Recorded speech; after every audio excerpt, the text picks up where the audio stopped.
जय हिंद दोस्तों, आपका स्वागत है हमारे YouTube चैनल पर। आज हम आपके लिए 2 जुलाई की जो फर्स्ट शिफ्ट है उसके जो भी क्वेश्चन है उनका एनालाइज करेंगे। आइए समझते हैं। सबसे पहला जो क्वेश्चन है वो क्या पूछा गया है आज, उदारीकरण नीति कब लागू हुई। इसका जो आंसर है, भारत में उदारीकरण की नीति 1991 में लागू हुई थी। 1991 के आर्थिक सुधारों के तहत भारत सरकार ने कई क्षेत्रों में निजीकरण और वैश्वीकरण को बढ़ावा दिया, जिससे भारतीय अर्थव्यवस्था को वैश्विक बाजार से जोड़ा गया। तो यहां पर ये वाला क्वेश्चन बना था आज।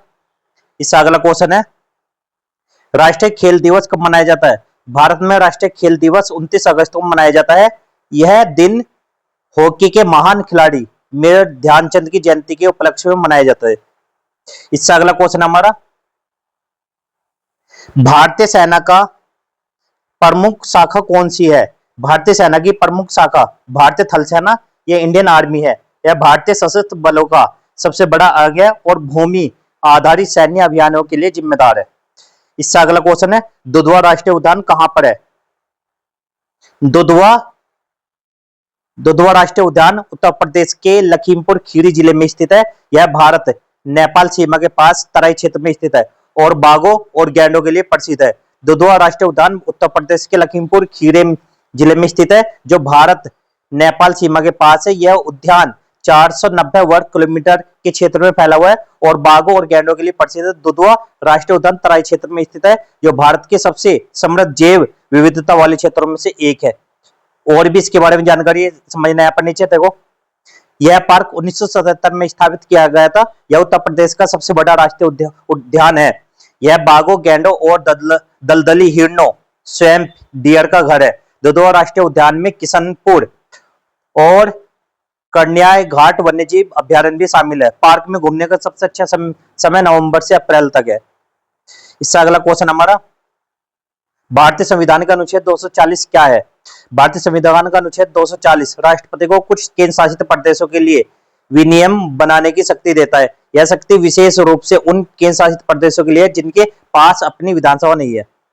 इससे अगला क्वेश्चन है, 49 का वर्ग क्या। 2401। 35 53 में 35 का सरलतम रूप क्या है। 53/35। 75 और 25 का महत्तम समवर्तक HCF क्या है। 25।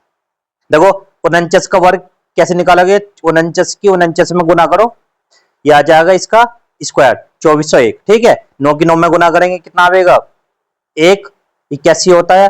9 चौक 36 और 8 कितना हो गया, उस तरीके से गुना कर लेना सभी बच्चे। ठीक है, और 53 में 35 का सरलतम रूप क्या है, जैसे 53 लिखा हमने और अपॉन 35, ये इससे ज्यादा डिवाइड नहीं होने का, तो यही क्या सरलतम रूप है। 75 और 25 का HCF देखो, 25 से इसे डिवाइड करो 75 को, 25 दिया 75, तो किससे डिवाइड हुआ पूरा ये 25 से, तो 25 HCF हो गया। इससे आगे है क्वेश्चन, 3 भुजा वाले वर्ग का क्षेत्रफल ज्ञात कीजिए। 3 भुजा वाले वर्ग का क्षेत्रफल ज्ञात करने के लिए आपको उस वर्ग की भुजा की लंबाई को जानना होगा। यदि भुजा की लंबाई a है तो यहाँ पर वर्ग का क्षेत्रफल क्या हो जाएगा, a स्क्वायर वाइज, ये ध्यान रखना यहाँ पर। इससे आगे क्वेश्चन है, 50, 30, 0, का औसत क्या होगा। तो कैसे देखो, 50 30 प्लस 0 प्लस 0 प्लस 0, कितने वे हैं ये 5, तो 50 और 30 कितना हो गया 80, 80/5, 5 से इसे डिवाइड करेंगे 16, तो यहां पर क्या आ जाएगा 16। इससे अगला क्वेश्चन है, भारतीय शास्त्रीय नृत्यों की संख्या कितनी है 8। ये 8 शास्त्रीय नृत्य हैं, समझ नहीं ना सभी बच्चे। यहां से क्वेश्चन बन रहे हैं बार बार। भरतनाट्यम कहां का, तमिलनाडु। कथक उत्तर प्रदेश। कथकली केरल। कुचिपुड़ी आंध्र प्रदेश। ओडिसी ओडिशा का। मणिपुर का। मोहिनीअट्टम केरल का। सत्तरी असम का। सबसे ज्यादा जो पूछा जा रहा है वो है कुचिपुड़ी, सबसे ज्यादा पूछा जा रहा है, इसे अच्छे से याद कर लेना आप सभी। और एक क्वेश्चन ये बना, झारखंड के कुछ प्रमुख आदिवासी नृत्य कौन से हैं। छऊ, पाइका, झुमेर, डोमकच, लघुसा, झुमता, फगुआ और संथाली। तो यहाँ पर ये वाले क्वेश्चन इनमें से कोई सा था झारखंड के प्रमुख आदिवासी नृत्य, तो 4 दे रखे थे, 4 में से पूछा था कि कौन सा है। इससे अगला क्वेश्चन है हमारा, निर्वाचन आयोग की स्थापना कब हुई। 25 जनवरी 1950 को निर्वाचन आयोग की स्थापना हुई। सब्जी को धोने से कौन से विटामिन नष्ट हो जाते हैं।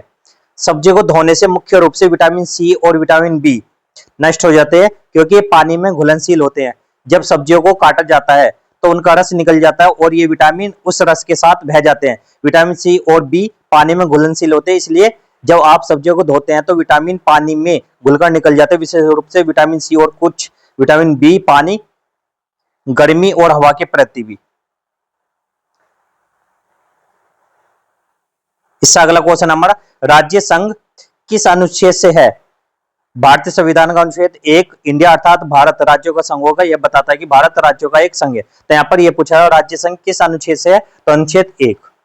और भी चीजें रखी है, इन्हें पढ़ लेना सभी बच्चे।